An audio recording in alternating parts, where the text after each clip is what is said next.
बिस्मिल्लाहिर्रहमानिर्रहीम। लाखों करोड़ों दुरूदो सलाम मोहम्मद मुस्तफ़ा सल्लल्लाहु अलैहि वसल्लम और आले मोहम्मद पर। मैं हूं उमर दराज गोंदल। सबसे पहले आगाज इस बात से करते हैं चूंकि इस वक्त सदर साहब खुद खबरों के अंदर हैं और वो फौज के सुप्रीम कमांडर भी हैं, और फौज के जनरल साहब के बारे में उनकी मुलाकात जो हुई वो भी मैंने आपको बताया जनरल आसिम मुनीर के हवाले से, और उसके बाद जनरल बाजवा के हवाले से जो भी उन्होंने गुफ्तगू की, चूंकि ऑफ द रिकॉर्ड थी और ऑफ द रिकॉर्ड जो चीज कैमरे के ऊपर नहीं होती उसके बारे में फिर आप जो कहना चाहें वो कह सकते हैं, उसके ऊपर कोई उस किस्म की पाबंदी नहीं होती। लेकिन मैंने आपको बताया था कि कुछ तब्दीली थोड़ी सी आई है और पाकिस्तान तहरीक इंसाफ का रवैया भी बता रहा है, कुछ चीजें हो रही हैं, जिसका पहला इंडिकेटर हमें खान साहब की तकरीर के दौरान मिला, जिसमें पहले उन्होंने कहा कि मार्च और अप्रैल में इलेक्शन होंगे।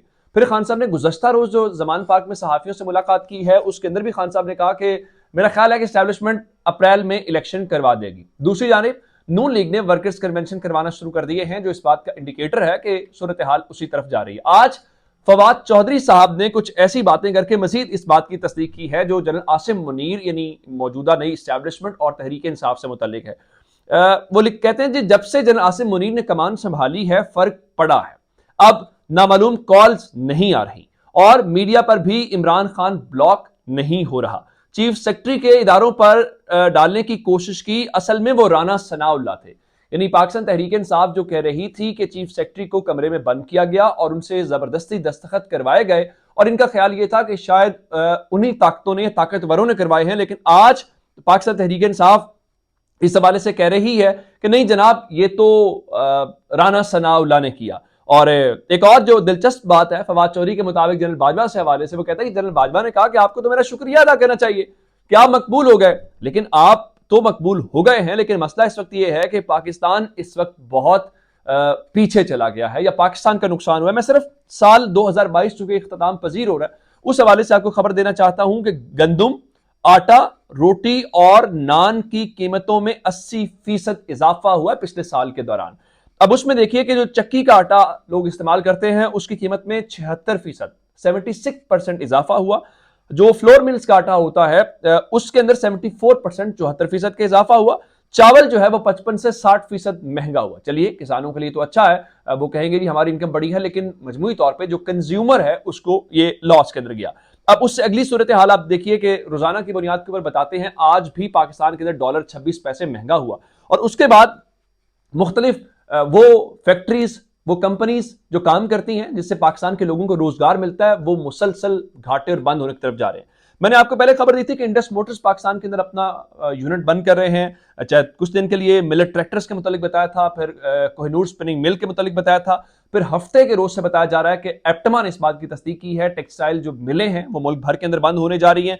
उसकी वजह क्या है? गांठें उतनी है नहीं जितनी होनी चाहिए, और वो बाहर से इंपोर्ट नहीं कर पा रहे चूंकि स्टेट बैंक उसकी इजाजत नहीं दे रहा। आज सुजुकी मोटर्स जो आमतौर पर आप गाड़ियां इस्तेमाल करते हैं या मोटरसाइकिल इस्तेमाल करते हैं, उस हवाले से उन्होंने एक मरासला जारी किया है और खत लिखा है उन्होंने स्टॉक एक्सचेंज के मैनेजर को, और उसमें बताया है कि वो फिलहाल चंद रोज के लिए पाकिस्तान में अपना प्लांट बंद करने जा रहे हैं। ये प्लांट ऐसा नहीं है कि कोई लंबे चौड़े अरसे के लिए फिलहाल बंद किया जा रहा है। फिलहाल बताया गया 2 जनवरी से 6 जनवरी तक बंद करेंगे। और जो खत लिखा है उसमें उन्होंने एक बड़ी सादा सी वजह बताई है कि बुनियादी तौर पे जो स्टेट बैंक की पॉलिसीज हैं जिसमें एलसीज के हवाले से प्रायर उन्हें वहां से अप्रूवल लेना है और उसमें उनकी क्लियरेंस नहीं हो रही, और क्लियरेंस ना होने की वजह से उनका उस तरह से वो डिलीवर नहीं कर पा रहे, तो इब्तदाई तौर पे बंद कर रहे हैं, लेकिन सिचुएशन को कंट्रोल करेंगे और उसके बाद ही वो आगे जा सकते हैं।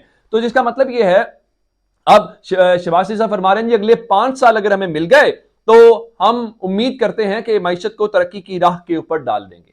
अब एक तरफ इनकी बात यह है, दूसरी तरफ ख्वाजा आसिफ साहब ये फरमा रहे हैं कि 8 माह में हमारी सियासी साख मुतासिर हुई है। मेरी जाती राय थी अदम एतमाद के वक्त इलेक्शन करवा लेने चाहिए थे। अब मालूम नहीं कि क्लैरिटी है क्या, अगले 5 साल रह के आप तरक्की कर सकते हैं या पिछले 8 महीनों में आपने अपना नुकसान जो आपके मुताबिक है और मुल्क का नुकसान तो हुआ, इसमें तो कोई दूसरी राय ही नहीं है। और फिर वो ये भी फरमाते हैं कि देखिए बहुत सारी चीजें इमरान खान के हवाले से आ रही हैं, और लेकिन उसके बावजूद उनके फॉलोअर्स के ऊपर कोई फर्क नहीं पड़ रहा। ये उनके फॉलोअर्स का मसला नहीं है, ये कौम का मसला है, क्योंकि जितनी चीजें आ रही हैं वो इतनी वेग हैं या वो इस किस्म की चीजें हैं जिसपे कोई भी यकीन करने को इस वक्त तैयार नजर नहीं आता।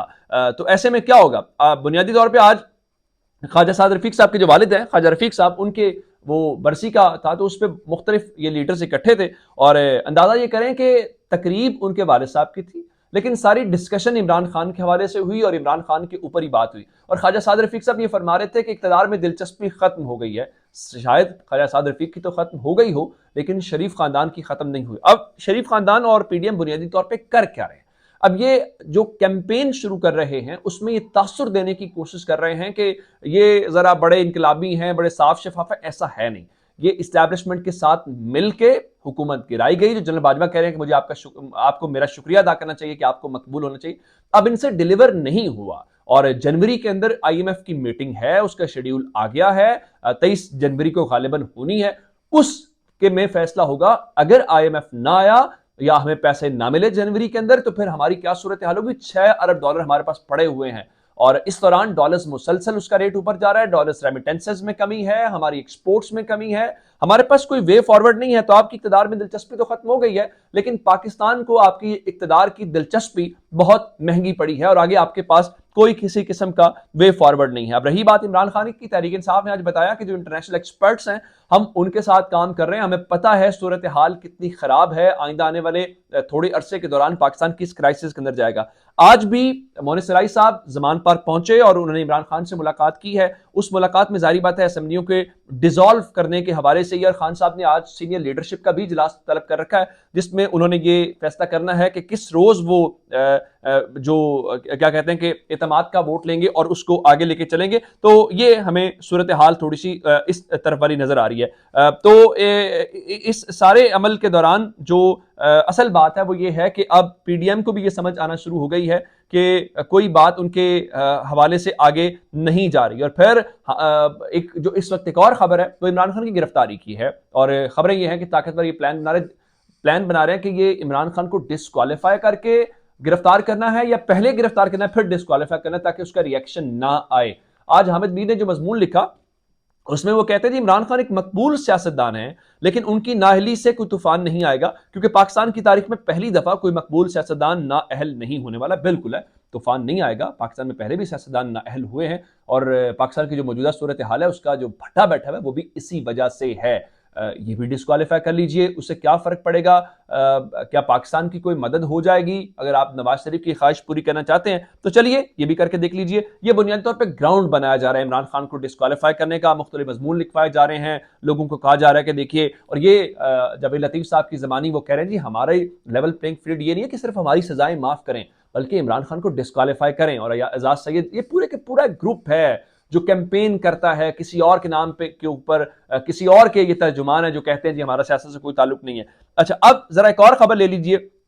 फिर जाते जाते जो खबर है वो मैं आजम सवाती साहब के मुतालिक दूंगा, क्योंकि आजम सवाती साहब का केस इस्लामाबाद हाई कोर्ट में लगा हुआ था और जस्टिस आमिर फारूक साहब ने उसके ऊपर कोई किसी किस्म का आज ऑर्डर पास नहीं किया, इवन इंटरम भी नहीं किया, और ये कहा कि फिलहाल विफाक को नोटिस जारी कर देते हैं और मंडे को उसकी समाअत करेंगे। जस्टिस आमिर फारूक साहब के सामने ही उस केस लगा था जब सवाती साहब के खिलाफ मुख्तलिफ केसेस रजिस्टर हो रहे थे, पंजाब में, सिंध में, हर जगह बलूचिस्तान के अंदर। तो उन्होंने कहा देखें हमारे पास ये अथॉरिटी नहीं है कि हम एफआईयू को यहाँ से दें, पुलिस को दें, तो इसका कोऑर्डिनेशन होना चाहिए।